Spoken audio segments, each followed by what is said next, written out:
It all started with a phone call. Not the kind you forget. The kind that changes how you see your family, your place in it, and what it means to be a mother, a sister, a daughter. My sister Julie had been trying to have a baby for 5 years. 5 years of hormone shots, tears behind bathroom doors, negative tests stacked like silent grief. 2 years ago, she miscarried. And since then, everything in our family changed. Not gradually, not gently.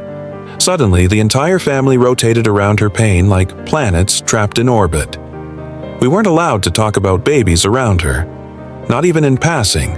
No mentions of diapers, milestones, or lullabies. Any child under the age of 3? Banned from family events. My cousin once tried to bring her toddler to a barbecue. My mom sent them home before the burgers hit the grill. Julie stopped coming to baby showers, baptisms. She wouldn't even sign a card, and I understood at first. Pain needs space, but pain doesn't get to build walls so high no one else gets to breathe. Then, I got pregnant, and everything I'd quietly swallowed for the sake of family peace began to rise in my throat like a scream I could no longer bury. I told Julie first, privately, softly. I said I loved her. She said she had boundaries. She wouldn't come to a baby shower. She wouldn't see the baby. She'd need distance. I said I understood, because I did. What I didn't understand was what happened next. My mother called, voice tight with guilt she didn't own. "Don't have a baby shower," she said. "It would be disrespectful." I paused. "But it's not like I'm inviting her. She'll still know it happened." My mother, a woman who once sewed me a baby blanket before I was even showing, now asked me to cancel my celebration because my sister's womb was empty. I refused. My mother didn't come. Neither did my father, or my sister.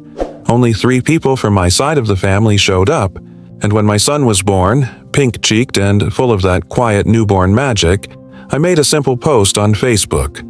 A birth announcement. Just his name, his weight, 1 photo. Within hours, my phone lit up. "Take it down," my mom texted.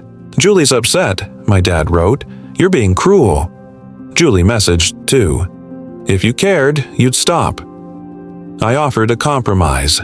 I said she could mute me or block me if she needed peace. Instead, I blocked her. Not out of anger, out of exhaustion. It was the only way to stop being punished for existing. Then came the invitation. My aunt, the one person who never pretended Julie's grief gave her permission to erase my child, was turning 70. She wanted to see my son. "Bring the baby," she said. "Please." My husband and I agreed. We'd go. The 3 of us. 2 days later, Julie called. "Are you going to Aunt's party?" she asked. "Yes." "Can you get a sitter for your son?" I didn't say anything at first. Then I said, "No." Julie started crying. She said she didn't want to miss the party, that she felt excluded from life, that my bringing a baby meant she couldn't come. And in that moment, after years of silence, of disappearing my son, of watching my own parents prioritize her grief over his first smile, his first words, his entire existence, I snapped. "What happens when you get pregnant?" I asked. "Do we all pretend your child is the only one that matters? Do we throw you baby showers while you sit on a throne made of everything you denied me? Does your baby get to come to events while mine still waits at the door?" Julie said, "That's different." "No," I said, "it's not." I took a breath. My voice didn't shake. "My son exists. He's family. He's coming. You can decide if you want to be there or not." Then I hung up. It didn't take long. My parents called, furious. "How could you say that to her? She's fragile. She's your sister." They offered to pay for a sitter. They offered guilt disguised as generosity. I said no, because here's the thing no one in my family seems to want to face. My son is not a symbol of someone else's loss. He is not a reminder of what didn't happen.